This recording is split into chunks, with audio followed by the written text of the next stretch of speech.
Good morning all of you students, class 8th। आज हम उपसर्ग के बारे में बात करेंगे। आज हमारा संस्कृत में उपसर्ग टॉपिक रहेगा। उपसर्ग किसे कहते हैं, उपसर्ग का व्याकरण में कहाँ पर प्रयोग किया जाता है, प्रयोग करने पर व्याकरण में क्या प्रभाव पड़ता है, उसके बारे में आज हम बात करेंगे। सबसे पहले हम उपसर्ग की परिभाषा पढ़ते हैं। उपसृजयन्ते धातूनां समीपे क्रियन्ते इत्युपसर्गा, अर्थात जो धातुओं के समीप अर्थात आगे रखे जाते हैं उपसर्ग कहलाते हैं। जिन शब्दों को धातुओं के आगे लगाया जाता है उसे उपसर्ग कहते हैं। परंतु उपसर्गों से केवल क्रियाओं का ही निर्माण नहीं होता है, यानी उपसर्ग मूल शब्द के आगे लगाने से जो शब्द बनता है वो शब्द सिर्फ क्रिया ही नहीं होता है, यानी अन्य शब्द भी होते हैं। उपसर्ग लगाने से सिर्फ क्रिया शब्द ही नहीं बनते हैं, अन्य दूसरे शब्द भी बनते हैं। उपसर्ग से सिर्फ क्रिया शब्द नहीं बनती है, दूसरे शब्द बनते हैं। कैसे बनते हैं? जैसे पहला प्र उपसर्ग है, कारः एक संज्ञा शब्द है। प्र उपसर्ग है, कारः एक संज्ञा शब्द है जिसका अर्थ होता है प्रकार।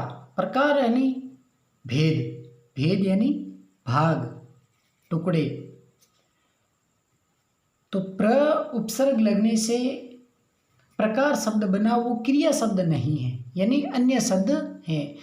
उपसर्ग लगने से सिर्फ क्रिया शब्द ही नहीं बनता है, अन्य शब्द भी बनते हैं। जिसका उदाहरण हमने पढ़ा, प्रधनकार, कार एक संज्ञा शब्द है जिससे बनता है प्रकार और जिसका अर्थ होता है भेद। अब हम बात करते हैं उपसर्गों की।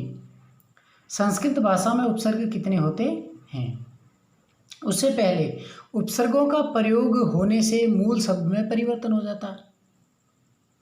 उपसर्गों का प्रयोग होने से मूल शब्द में परिवर्तन हो जाता है। जैसे कार, कार एक संज्ञा शब्द है, लेकिन जैसे ही उसमें प्र लगा तो प्रकार यानी भेद बन गया।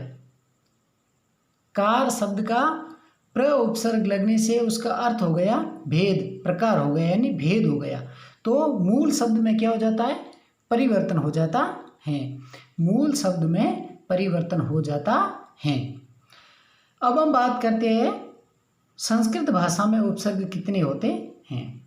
तो संस्कृत भाषा में उपसर्गों की निश्चित संख्या 22 होती है, द्वैविशति यानी 22 होती है। उपसर्गों की संस्कृत भाषा में निश्चित संख्या होती है और वो संख्या होती है 22। संस्कृत में उपसर्गों की निश्चित संख्या 22 होती है। पहला उपसर्ग प्र के पीछे धातु भव यानी भवती शब्द लगाया। भवती शब्द के आगे प्र उपसर्ग आता है तो उसका अर्थ होता है प्रभवती। प्रभवती शब्द का अर्थ होता है प्रकट होता है।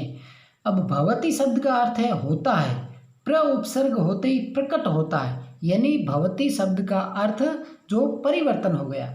भवती शब्द के अर्थ में प्र उपसर्ग लगने पर उसमें परिवर्तन हो गया, यानी प्रकट होता है। दूसरा उपसर्ग है परा।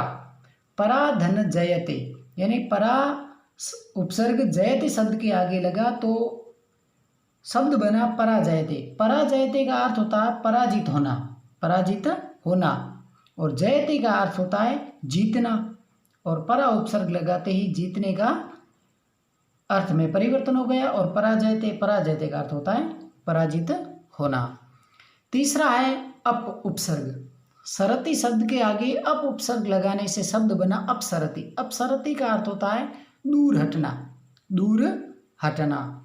उसी प्रकार अगला उपसर्ग है सम उपसर्ग। भवती शब्द के आगे सम उपसर्ग लगाने से शब्द बन जाता है संभवती, शब्द बन जाता है संभवती। संभवती का अर्थ होता है संभव होता है और भवती का अर्थ है होता है।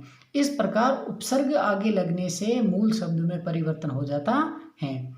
आगे 5 से लगा करके 22 तक के उपसर्ग हम अगली क्लास में पढ़ेंगे। धन्यवाद।